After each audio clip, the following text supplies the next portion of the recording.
I have told this story 11 times since it happened. The first 3 times, I told it badly, too fast, skipping the parts that mattered. Rushing toward the end the way you rush toward the end of a nightmare to prove to yourself it's over. By the 4th telling, I had slowed down enough to remember that the end wasn't the important part.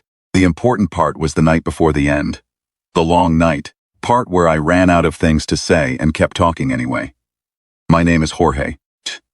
I was 34 years old in the late summer when this happened. I worked maintenance at a hotel chain for 11 years. Not glamorous work.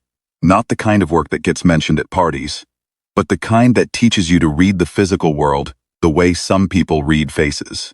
I knew how buildings breathed. I knew the sound a boiler made when it was going to fail, the particular creak a water pipe made before it burst, the way old electrical panels hummed differently in humid weather.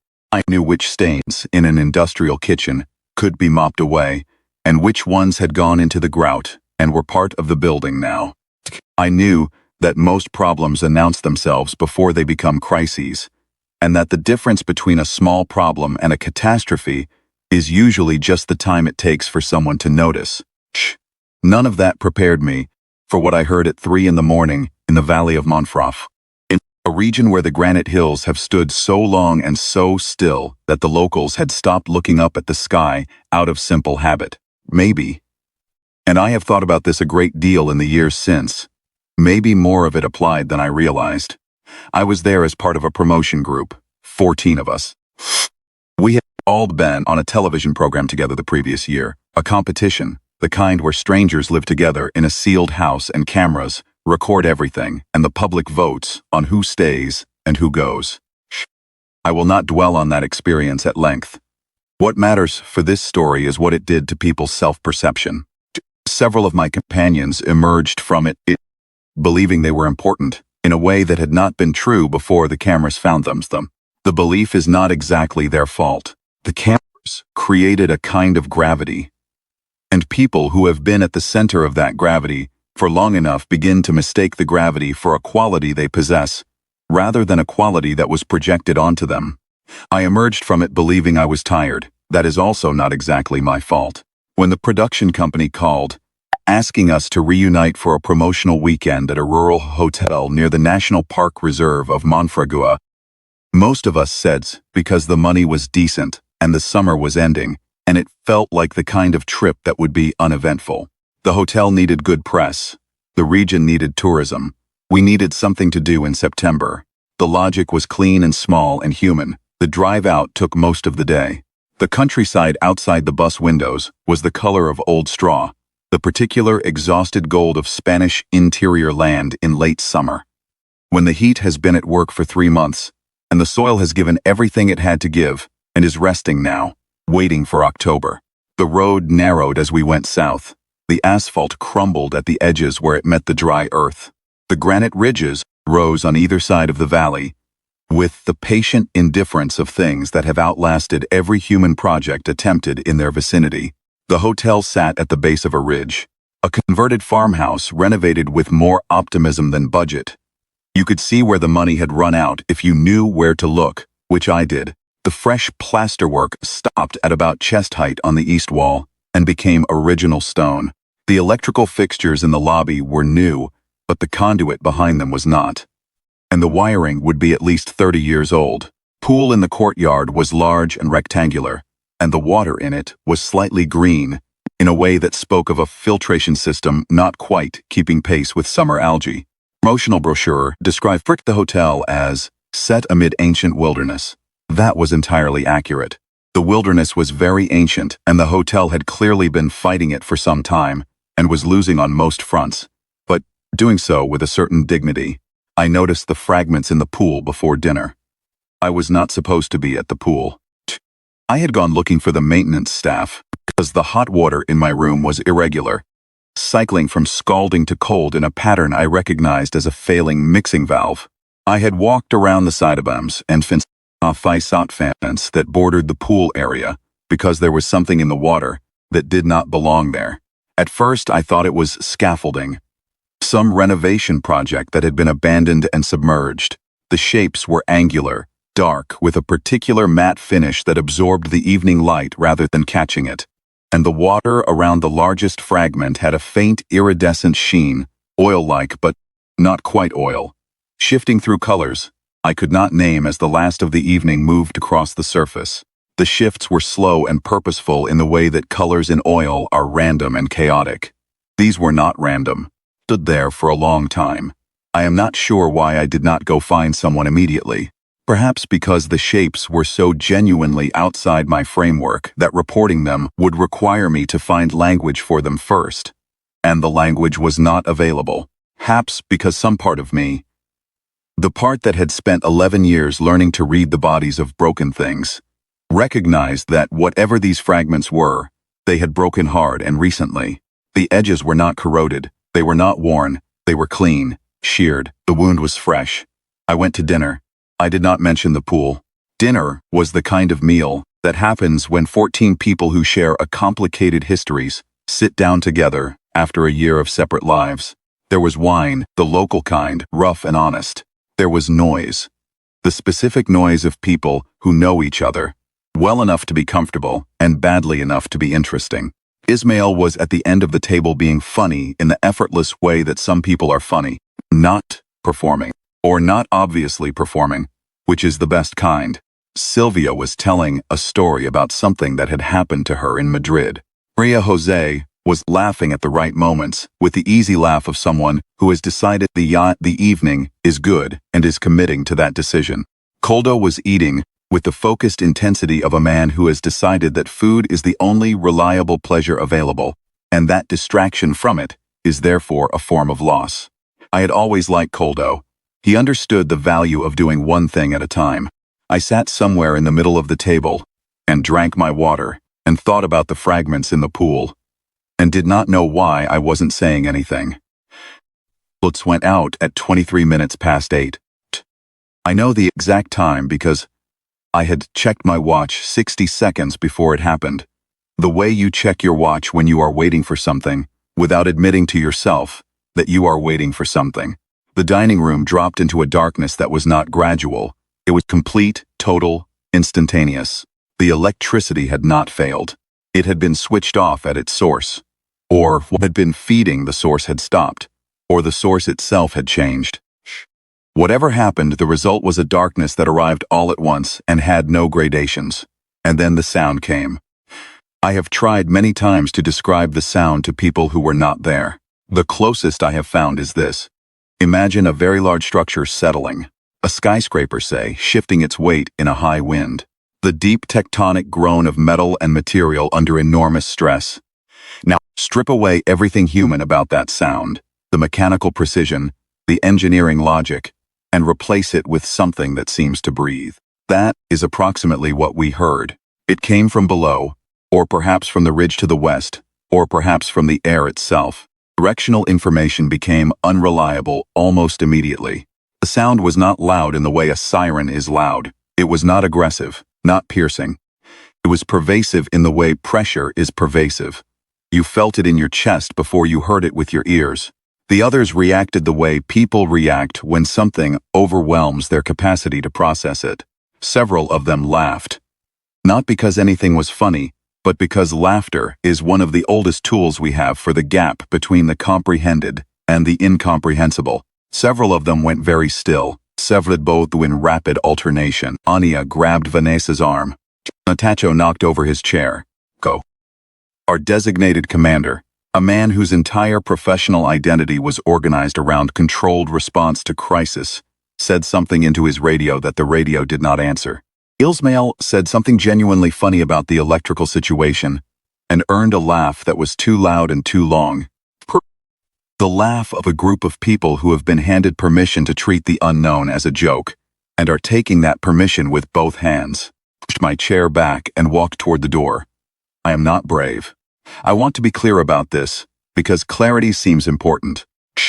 I was not performing courage and there was no rational calculation happening in my head. I walked toward the door because the sound was outside and I needed to understand what was making it. The same instinct that walked me toward a failing water main or a burning electrical panel. Not because I was fearless, but because, Understanding the source of a problem is the first step toward doing anything useful about it. And standing still in a dark room had never, in 11 years of professional experience, made a problem resolve itself. The courtyard outside the hotel was dark except for the stars. Out here, 60 kilometers from the nearest city, the stars were numerous and specific in a way they never are inside the light fog of an urban sky. The valley was very quiet in the way it can only be quiet when there is nothing built for a long distance in any direction. A silence that has texture, that you can feel against your skin the way you feel a temperature. And the pool was the source of the light. It was not a reflection. It was not bioluminescence, though my brain offered that as an explanation for the first second before discarding it. The fragments I had seen before dinner were moving, or had moved, or were in the process of aligning into something. The largest piece, the one I had taken for scaffolding, had risen partly out of the water. The iridescent sheen from before was now a steady low pulse, not bright enough to be blinding, not narrow enough to be a beam. It was ambient light with intention, light doing something. I stood at the iron fence and looked at it for what felt like a very long time. Then I heard the other sound. The first sound had been structural, geological almost. The groan of something enormous finding its resting place. This second sound was small, and this second sound was the one that changed everything. Because the first sound I might have turned away from, eventually, rationalized, assigned to the known world, with enough effort. The second sound I could not. It was coming from inside the vessel, from within the curved hull section that had risen above the waterline, and it was the sound of something in distress. Not mechanical distress, not system failure, not pressure differential, not any of the sounds a ship makes when it is breaking. The sound of a living thing in pain. Small, irregular, the sound a breathing thing makes when breathing costs it something. I have a younger brother. He had a difficult year when he was 9. I will not explain the circumstances further. And I sat with him through many nights during that year. He made a sound like this, the sound of someone small holding on. I went over the fence. Later, several of my companions would tell journalists, and eventually the academics who came after the journalists, that they had been among the first to approach the vessel. This is not accurate. I was alone in that courtyard for somewhere between 8 and 12 minutes, before anyone else came through the hotel door. I know this because I had already climbed through the gap in the hull by the time I heard voices behind me at the fence. The gap was at the waterline, a sheared edge, where the hull section had separated from the rest of the vessel on impact. The metal, if it was metal, was warm but not hot, and it had a texture I have no existing word for. Dense and slightly yielding, like compressed cartilage, like something that had been alive and wasn't quite. The color where the edge was sheared was different from the outer surface, darker, denser, and there were structures within the material at the shear line that were organized in a way that no engineering I knew had ever organized things. The structure went inward the way tissue goes inward, rather than the way riveted plates go inward. The interior was larger than the external dimensions suggested. I noted this, turned it over in my mind, set it aside. There were things about that vessel that would take years for scientists to begin to understand. And, standing in the first minute of contact was not the time to develop a theory of dimensional compression. The light inside was the same low pulse as the exterior, emanating from the walls themselves, rather than from any discrete fixture or source. The smell was clean and strange, not antiseptic, not mechanical, something more fundamental than either, like ozone after a close lightning strike, but deeper, older, with a mineral undertone that made me think of the granite ridges outside, of rock ground fine and carried far. The hatchling was in the far curve of the interior. I did not know what I was looking at immediately. It was approximately the size of a large dog, a shepherd, say, or a large retriever. It was curled in on itself in the way that badly injured things curl, not the fetal position of something sleeping, but the collapsed inward posture of something trying to minimize the surface area of its pain. Every part of its body was attempting to occupy as small a space as possible. This posture I recognized across species, without needing to know the species. I had seen it in my brother. I had seen it in a dog that had been hit by a truck and survived. It is the posture of a living thing that is not sure yet if living is going to continue. It was scaled. The scales at rest, and they were at rest, pressed flat by pain and stillness, had the quality I would later learn to call iridescent pearl. White at the base, running to color at the edges, the color shifting with the ambient pulse of the walls. Blue, green, a deep violet that was not quite purple, back to blue. One of its wings was folded tight against its body. The leading edge of the wing was torn, a fluid that was not quite blood. Darker, more amber, with a quality of density that blood does not have, had dried along the tear in a stain that ran from the wing's leading ridge down to where the wing met the body. Its eyes were open. They were disproportionately large for the size of its head. The way the eyes of young things are always disproportionately large, giving the face the erst defended look of something that has not yet learned to be strategic about what it shows the world. The irises were a deep, specific gold, not the flat gold of jewelry. Complex, layered gold of old stained glass when the sun is behind it. Gold that contains depth, that has more going on inside it than its surface reveals. It looked at me, I looked at it. For a long moment nothing happened between us. This is not a dramatic pause in my telling. Nothing genuinely happened. We were two living things that had never been in a room together before, that had no shared history, no shared biology, no shared framework for what the other one's presence meant. We looked at each other across a very large gap, and the gap did not get smaller. But it did not get larger either. Then it made the sound again, the small breathing costs something sound. I sat down on the floor. I sat down because standing felt wrong. When something is hurt and small and frightened, standing over it, even a neutral, well-intentioned standing, is an act of physical dominance in the language that every living thing, regardless of origin, seems to share at some level. I learned this with my brother during his bad year. You get down to the level of the thing that is hurting. You make yourself smaller than the situation requires. You communicate with your body that you are not another threat. It is the most important thing I know how to do, and I know very few important things. Okay, I said, okay. I'm not going to do anything. I'm just going to sit here. My voice sounded strange inside that hull. The acoustics were different from any room I had been in. The sound dispersed in a way that was not quite echo and not quite absorption, as if the walls were doing something with the sound beyond simply containing it. The hatchling's large eyes tracked the sound. The direction of its gaze shifted fractionally, orienting not toward my face but toward my mouth, with a precision that suggested it was triangulating the source of the vibration. My name is Jorge, I said, because you have to start somewhere. Outside, I could hear the others arriving. Voices first, then feet on gravel, then the scrape of the iron fence as people climbed it. Someone had found a torch. The beam swept across the pool surface, caught the hull, held. I heard Paco's voice, clipped and operational, already organizing. I heard Nacho saying the word, incredible, in the way people say words that are too small for what they mean. I heard Ismael's voice, and the careful, calibrated note of someone who is genuinely frightened and concealing it behind structure. I stayed where I was. You came down hard, I said to the hatchling. I saw the pieces in the pool earlier. When I came around the side of the building to find the maintenance staff, I saw the pieces and I stood at the fence for a long time, and I didn't say anything to anyone at dinner. I paused. I don't know why I didn't say anything. I think I was waiting to understand what I'd seen first. I've been doing that a long time. Waiting to understand something before I talk about it. Most people go the other way. The hatchling made a small sound, not the distress sound, something briefer, something that might have been a response, or might have been a muscular adjustment, or might have been nothing I could read. You're going to be all right, I said. I did not know if this was true. The wing looked serious.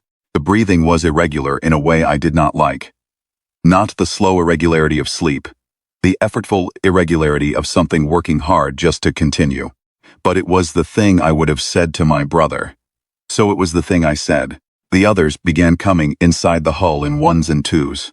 Ania took one look at the hatchling and pressed herself against the curved wall, not fleeing, but needing the solid surface behind her, the way you need a wall when the ground does not feel reliable. Face was doing something complex and private, and I did not look at it for long. Koldo stood very still for a moment after he entered. The way he stood, still when he was processing something, and then he moved 2 steps closer and stopped and said nothing. Which was the right thing. Nacho oscillated. Forward, back, as if his legs were receiving contradictory instructions from different parts of his brain.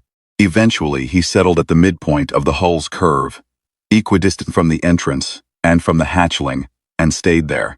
Maria Jose had her hands over her mouth, not covering a scream, covering the impulse to speak, to do something with language when language was not available. Marina was saying something very quiet and continuous that was probably not language at all, the same way people sometimes count during something frightening. Not for information but for the rhythm.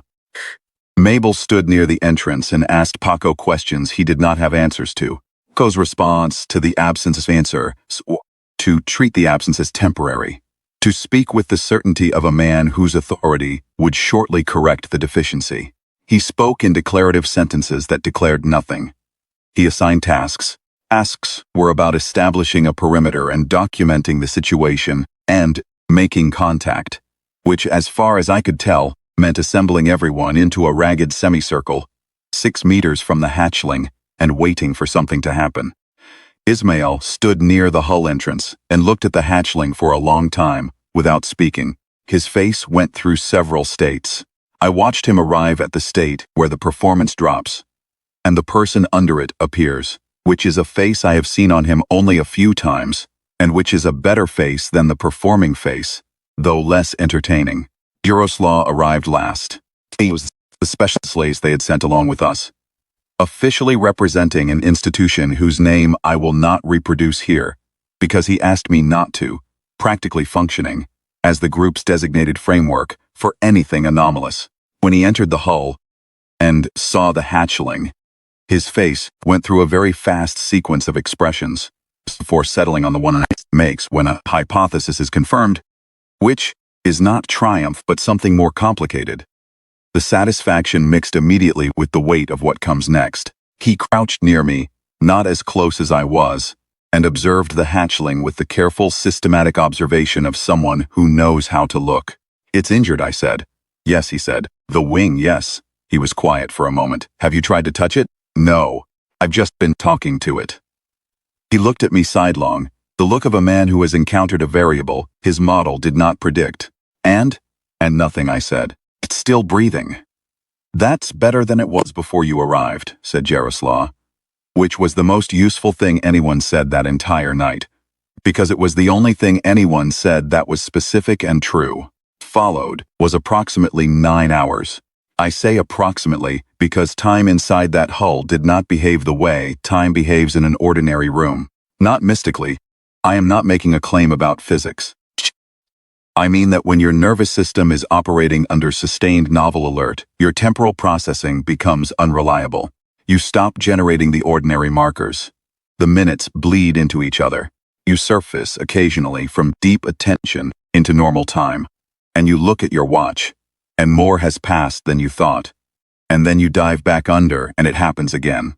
The night proceeds in moments rather than as a continuous flow. Paco organized the group into shifts, which I thought was both unnecessary and counterproductive, but did not argue. Most people settled, some outside the hull, some inside at the perimeter walls, some alternating. The hatchling's breathing remained irregular, but did not obviously worsen. Several people went back to the hotel to sleep after the first couple of hours. I did not blame them. The situation did not require heroism from anyone, and heroism would have been the wrong response anyway. Heroism is often the wrong response. The right response is usually something smaller and more persistent. I stayed where I was. I ran out of things to say within the first hour and a half. I had explained who I was, where I was from, what I had done for a living, and how long. I had described the valley as best I could describe something I had only seen in the last few hours of light. I had described the hotel and its optimistic renovation. I had described the pool and what I had seen in the pool before dinner, and how long I had stood at the fence. I described my brother. I described the mixing valve problem in my hotel room, which I was fairly confident was a failed thermal element rather than a pipe issue. and what the repair would require. I described what the sound had felt like in my chest before I heard it with my ears. When I ran out of things to say, I started over from the beginning. My name is Jorge. I'm not going to do anything. I'm just going to sit here. I am aware this may sound absurd. I was sitting in a damaged alien vessel, talking to a wounded alien creature about a broken mixing valve in a rural Spanish hotel. While, outside, 14 people processed the largest event in recorded human history with varying degrees of success. The absurdity did not escape me, but the absurdity did not seem relevant to the hatchling, and the hatchling was the one who needed something from me. And what it needed was not sophistication or courage or wisdom. What it needed was presence, persistent, unheroic, unhurried presence. The hatchling's forelimb moved at some point in the second hour. A small adjustment, outward toward me, perhaps 30 centimeters, and then still, it left it there. I did not move toward it. It was its gesture to make, and its decision to make. And I had enough respect for the fact that it was still capable of making decisions to let it make them. Somewhere in the third hour, the hatchling slept. I think it was sleep. The breathing slowed and became more regular. The fine muscles along its jaw and neck released. The gold eyes closed with that horizontal eyelid motion that still surprised me each time. It slept with its forelimbs still extended toward me. I did not move it. I sat and still it breathed and thought about nothing in particular, which is a skill maintenance work teaches you. You sit with a broken boiler at 2 in the morning while the diagnostic runs, and you do not panic, and you do not perform, and you do not fill the silence with speculation. You wait. You listen for the sound that will tell you what the problem actually is, and you know that the sound will come when it comes and not before. When the hatchling woke, sometime around midnight, it made a small involuntary sound, the distress sound. And then, almost immediately, the sound stopped. As if it had startled itself awake into fear, and then registered that the situation was the same as it had been when it slept. The man was still there. The walls were still doing their low pulse. Nothing had changed for the worse. The distress sound stopped, replaced by a stillness that had a different quality than the stillness of pain. Quieter, less effortful. It looked at me. I looked at it. I said, "You were asleep." I stayed. This seemed, as far as I could tell, to be the appropriate information. Around 4 in the morning, Koldo came and sat beside me. He did not say anything. He was not the kind of man who said things when there was nothing useful to say, and there was nothing useful to say. We sat together for somewhere around an hour, and this was a kind of company I have always preferred to the other kind. Around 5 in the morning, Ismail came back inside and stood for a while at the far curve of the hull, with his arms loose at his sides, looking at the hatchling. His face had changed significantly over the course of the night. Earlier, in the dining room, in the first hour of contact, it had carried the performer's reflex. Everything was material. Everything was a frame within which to be funny or at minimum interesting. That was gone now. What remained was just a face, tired and genuine, and doing nothing with itself. "Does it know you're trying to help it?" he asked. "I don't know," I said. "I hope it knows I'm not trying to hurt it. I think that's the more important piece." "Do you think it's scared?" "I think it's in pain," I said. "I think those two things probably feel the same when you're young and hurt, and a long way from anyone who knows what you are." Ismail was quiet for a moment. "Are you scared?" "Yes," I said. "But not of it." He thought about that. Then he nodded once and went back outside, and I thought that was a reasonable response. What I was afraid of was the mathematics. That is the best way I can describe it. Throughout the night, I had been doing a kind of involuntary math. Not numerical, but dimensional. Mapping the size of the hull fragments I had seen in the pool against the curvature of the section I was sitting inside. Mapping the section against the scorch marks I had seen in the earth outside the hotel perimeter when I crossed the courtyard. Mapping the scorch marks against the cleared swath of vegetation on the lower ridge I had noticed driving in, and attributed at the time to a brush fire. The numbers kept coming out larger than I wanted them to. Whatever this vessel had been before it harted in our sky, it had been large. And if the vessel had been that large, the hatchling was proportionately very young and very small, which meant its kind was much larger, which meant somewhere, at a remove I could not calculate, There were creatures to whom this hatchling belonged, and those creatures were not finding it. That was what I was afraid of. Not the hatchling. The silence on the other end of the hatchling's distress, the possibility that no one was coming, and underneath that, the possibility that someone was. Dawn came gray and gradual, the light finding its way through the hull tier in increments. The stars outside, visible through the gap, dimmed one by one without hurry, the sky moving from black to a deep, unnameable blue to the thin silver gray that is the color of first light in a dry valley. The hatchling lifted its head when the first real daylight reached it. I watched this happen. The gold irises caught the morning light and changed. Brightened, deepened, became something for which I still do not have a word. Quality of attention in its gaze shifted. It had been enduring throughout the night. Now it was listening. It made a sound I had not heard it make before. Lower than the distress sounds, more resonant. The sound went into the walls, and the walls answered. The ambient pulse changed frequency, briefly, in the way that a stringed instrument changes when you place your finger at a different point on the string. The sound the hatchling made and the response of the vessel were in a relationship I recognized as communication without being able to parse the content. "Morning," I said. The shouting outside began 20 minutes later. Go's voice first. The authority register, except that it had stopped functioning as a tool. This was the voice of a man whose framework for reality encountered something that could not be incorporated, and was failing, audibly, to find a workaround. Then, Mabel's voice, asking questions into a situation that was not providing answers. Then several voices at once, overlapping, the words dissolving into general alarm. Then silence. Silence with weight to it. The particular silence that follows something that stops thought. I stood up slowly. My legs had been folded for 9 hours and they protested this. The hatchling tracked my movement, turned its head, kept the gold eyes on me with that precise triangulating attention. I held one hand out, palm up, fingers loose, the posture of offering, not demanding. It looked at my hand.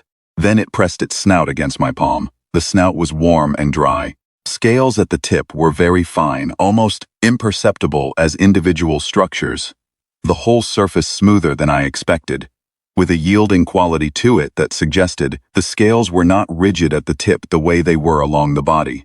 A small amount of heat radiated from the contact point, more than ambient, less than feverish. Stood completely still. "I'm going to go look," I said. "I'll come back." I do not know whether it understood the intention behind the words. I know that when I stepped away, it lowered its head, and the pulse in the walls slowed slightly, and the amber stain along the wing's torn edge had changed color overnight in a way that looked less like injury and more like process. Something was happening at the tier that was not a wound getting worse. Courtyard was full of light, and the light was wrong. Not dangerous wrong. Not threatening wrong. Wrong. The pacing of music is wrong when it modulates into a key you weren't expecting. And wrong only for the first moment. And after that first moment, it is the most inevitable thing you have ever heard. There were ships in the sky above the valley. I will not attempt to count them or give dimensions, because both would be false precision. Numbers imposed on something that resisted numerical categories. What I can say is that they hung at altitude in a formation that had logic to it. The logic of something organized by minds that had been thinking about formation for a very long time. They were vast in the way that things are vast when your brain has not yet built the appropriate scale of reference and is using the wrong measuring system. The hulls were plated in a way that connected them unmistakably to the creature I had been sitting with all night. The plating was not identical to the hatchling's scales. The size and geometry were different in the way that the structural scales of a mature creature are different from the fine scales of a young one. The underlying grammar was the same. The relationship between the surface of those ships and the surface of the hatchling was the relationship between a hand and a claw, between an elder's face and a child's face, recognizably of a kind. The granite ridge to the west had a new shadow on it, cool and enormous, moving as the fleet moved. My companions were standing in the courtyard in a variety of postures that had in common the quality of involuntary stillness. Legs that had stopped reliably receiving signals from the brain, bodies that had defaulted to neutral while the mind attempted to reclassify everything, Paco was utterly motionless. Koldo had his arms crossed, not defensively, but the way he crossed them, when he was thinking very hard about a specific thing. Anya had her face tilted up to the sky, with an expression I will not try to describe, except to say that it was private and genuine. Marina was still doing the quiet, continuous thing I had noticed overnight. Jaroslaw had a small notebook open, and was writing in it with a hand that was not quite steady. Ismail was looking at me, not at the ships, at me. The expression on his face was the one I associated with him, arriving at the end of a long private argument. The communication, when it came, was not language. I want to be careful about this part of the telling, because this is the part that most people decide to dismiss, and I understand the decision. I am not a credulous person. I spent 11 years in maintenance, which is a profession with a low tolerance for wishful thinking. Telling you what happened. It was not voice, it was not image. It was not anything that arrived through the ears or the eyes. It was closer to pressure. A specific, directed pressure, like a hand placed on a shoulder, by someone who knows where the shoulder is, and intends to be felt there. It carried meaning the way a hand on a shoulder carries meaning, not through any code that needs translating, but through the act itself, placement, the weight, the intent. What I understood from that pressure was approximately this. They had been watching, not just that night, not just for the duration of the hatchling's approach, for longer than that. The watching had been patient and systematic, the watching of a species that has learned to observe carefully before any other action. Because careful observation over sufficient time tells you things that no amount of direct contact can tell you, tells you the character of a thing, not just its behavior under controlled conditions. What they had been watching for was simple. When one of your kind is hurt and when the thing that encounters your hurt kind is from a different kind entirely, does it move toward or away? This question, they had learned, was the most reliable single indicator of whether a new species was worth knowing. Most species move away. This is not a condemnation. Moving away from the unknown and the vulnerable is a survival behavior that has kept uncountable numbers of species alive, long enough to develop language and tools, and the kind of abstract questions that eventually lead to looking at the sky and wondering. It is the correct behavior in most encounters. The problem is that it is not useful when the unknown is a hatchling, and the dying is happening now. They had watched 14 people arrive at a hurt, small, entirely alien creature in the dark of a September night in a dry valley. They had watched what happened. The oscillation, forward, back, the performance for an imagined audience, the deployment of authority into a vacuum, the laughter used as a tool to create distance. They had watched Jaroslaw observe with the patient, rigorous care of someone who has learned that attention is a form of respect, which they understood. For they'd watched Koldo sit in silence, which they also understood. And they had watched one man sit down on the floor and say his name and not move for 9 hours.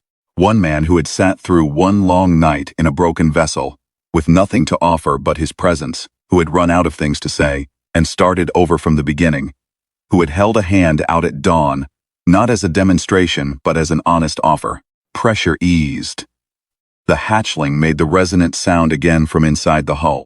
The morning sound, the one that was different from the distress sounds, the one that went into the walls and was answered, and the fleet answered it from above.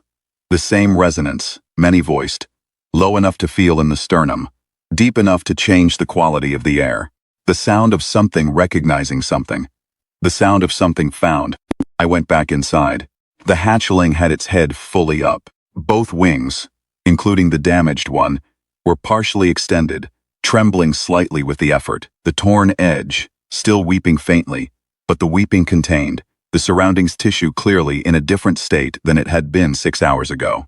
Its gold eyes were on the hull tier, and on the light coming through it, and on whatever its biology allowed it to perceive of what was in the sky beyond.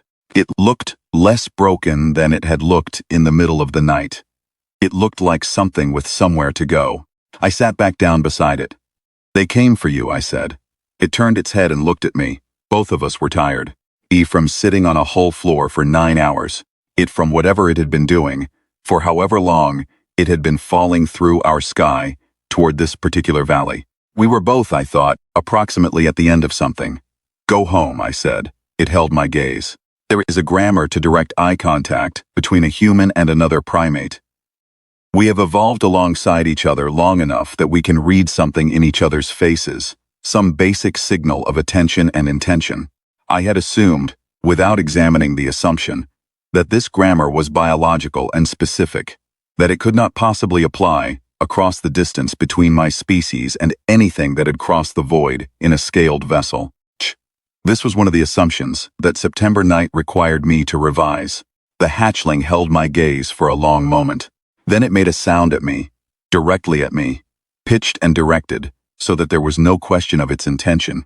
The sound was unlike any of the others. Not distress, not the resonant fleet frequency, not the morning sound.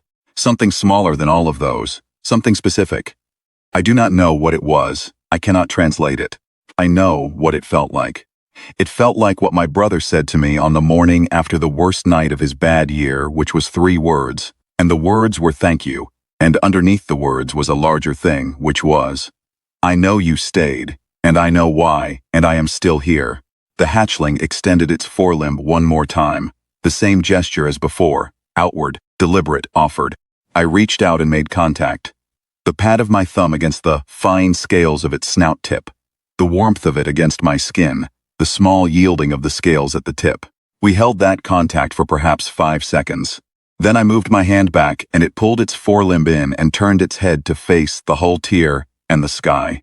Take care of yourself, I said. I do not know if this landed. I think it did not need to. I backed out through the gap in the hull before the gap closed. I stood in the courtyard with the others.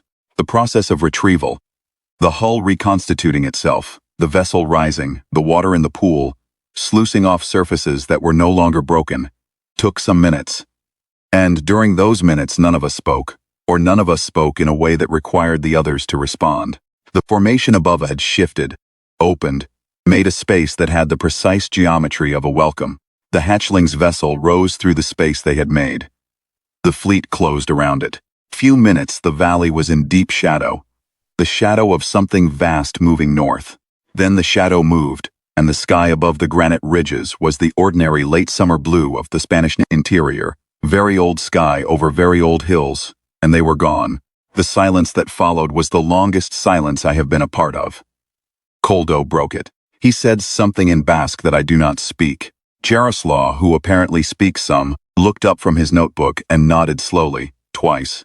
Ismail sat down on the edge of the pool with his elbows on his knees, and his face in his hands and was quiet for a while. When he looked up, his face was the most unguarded I have ever seen it. You were in there all night, he said to me. Yes, just talking. I ran out of things to say around the first hour and a half, I said. I started over from the beginning. He thought about this. Did it work? The hatchling is still alive, I said. Fleet came for it. It went home. I don't know what the standard for worked is in this situation. The standard was new. Ismail looked at me for a moment. Then he laughed. A real laugh. Not the social kind, not the tool law he used to create space between himself and things that frightened him. A laugh from somewhere genuine. That is the most Jorge thing I have ever heard you say, he said, which I took as a compliment. Back to the hotel sometimes. Not often. It has changed, renovated more successfully now with the attention the valley received in the following years. But sometimes, I stand at the iron fence at the edge of the pool. The water is clear and cool and ordinary. The courtyard is the same crumbling granite bordered by the same old country. Promotional brochure has been updated significantly. I stand at the fence and I think about what the fleet saw. 14 people, most of them oscillating, performing, defaulting to the tools they had. Authority, laughter, language used as a wall rather than a bridge. A scientist observing with the genuine care of someone who believes attention is respect. Quiet man sitting in solidarity. One man saying his name to a dying hatchling and sitting with it through the night. And starting over when he ran out of words. I am not a hero in this story. The hatchling was doing the hard work. Breathing, waiting, holding on through the night against an injury I did not understand and could not treat. Jaroslaw was the one with knowledge. Koldo was the one whose silence was a form of wisdom. Even Ismail, with his laughing, and his structure, and his complicated performing, gave the others something to hold on to in the first hours, when fear was the only other option available. I was the one who went over the fence, and I was the one who sat down. And when I had exhausted everything I had, every word, every piece of information, every observation about the valley and the hotel and the mixing valve, and my brother's bad year, when I had nothing left at all, I said my name again. My name is Jorge. I'm not going to do anything. I'm just going to sit here. The fleet was watching the whole time. Whatever they decided about us, based on what they saw that night. Whether we cleared some threshold or merely approached one, whether the verdict on humanity is in or still pending, they have not come back to tell us. There has been no further contact. The sky above Monfragüe looks exactly the way it always looked, old and deep and full of things we have not yet learned to see. I think about the hatchling sometimes, whether it recovered fully, whether it remembers a cold valley floor and a man who had nothing to offer but his voice and his refusal to leave. I think about what the fleet saw when it looked down at 14 people confronting the unprecedented, and what it chose to remember from those 9 hours, and what it chose to call the answer to the question it had been asking. Hope the answer was enough. I think it was. There is one thing I have not told, in any of the 11 tellings, until now. In the weeks after Monfragüe, the television production company that had organized the trip asked us all to sign agreements about what we could and could not say publicly. Paco signed immediately, with the confidence of a man who believes that institutional alignment is its own form of safety. Several others signed after varying periods of reflection. Some did not sign at all, which took a courage I respected, and which I was not sure I possessed at the time. I signed. I am not proud of this, but I am not ashamed of it either. I had no framework for what had happened. I had no language for it. I had no way to speak about it publicly that would do justice to the thing itself, rather than to the convenient narratives that were already forming around it. The hoax theory, the mass hysteria theory, the competing claims about who had been bravest and who had been first. I signed, because silence seemed more honest than bad speech. I have held that position for years, and I am not certain it was right. What I have not told is this. 3 days after we returned to the city, I was in my apartment. A small apartment, 3rd floor. The kind of apartment you live in when your work is your life, and you have not noticed yet that you should want more. And I was making coffee at 6 in the morning because I had not been sleeping well. The light in the apartment was the gray light of a city morning, the sky outside the kitchen window a pale smear of urban orange on the horizon. I looked down at my hand. On the back of my right hand, between the 2nd and 3rd knuckle, there was a mark, very small. It had not been there before Monfragüe. I am certain of this, the way I am certain of a mixing valve's condition or the integrity of a joint. Not from a test, but from accumulated familiarity with the surfaces I encounter daily. I know my own hands. The mark had not been there. It was not a scar. It was not a bruise. It was a discoloration of the skin, very slight, a shade or two darker than the surrounding skin, in a shape that I can only describe as a small scale print, as if something had pressed one of its fine scales against the back of my hand and left the impression there, the way a seal leaves its impression in wax. The edges were clear. The surface was smooth. I put my hand under the kitchen light and looked at it for a very long time. Then I made my coffee and drank it and went to work. The mark is still there. It has not faded, not in the years since. It has not changed.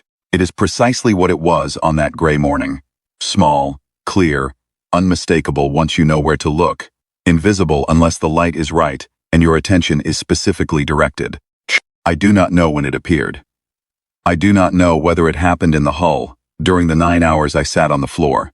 Whether it happened at the moment of contact, the pad of my thumb against the snout, the warmth of it, the brief held pressure.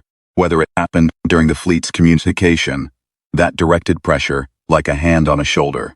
I have no way to know, only that it was not there before and it is there now, and that I understand it, functionally, the way I understand the language of the buildings I have worked in for most of my adult life. Not as a scar, not as an accidental mark, as a record, as the physical equivalent of a notation in a ledger, the kind of notation that says, this was here, and this was counted, and this was not forgotten. I have shown it to 2 people. Jaroslaw, who looked at it with his notebook already open, and wrote something I could not see, and then closed the notebook and said only that it was consistent with what he had been theorizing. And my brother, who looked at it and then looked at me for a long moment, and then nodded and said, "I believe you." Shh, that was enough. You spend a night sitting with something hurt and small and very far from home, and you do the only thing available to you, which is to be present, and to keep being present, when presence is all you have. You run out of words and you start over. You hold your hand out, palm up. Not because it will accomplish anything you can predict, but because it is the honest gesture. The one that does not pretend to power it, does not possess. The fleet was watching. Whatever they decided, about me, about the 14 of us, about the species we represent with all of its oscillating and its performing, and its fear-lofting and its rare, ordinary, persistent kindness. I cannot tell you. I have the mark on my hand, and the memory of a gold-eyed thing pressing its snout into my palm at dawn after a long night, and a sound that felt like thank you, and the knowledge that the sky above the Monfragüe Valley is not what it looks like. That is all I have. It has been enough to live with. It might be enough for them too.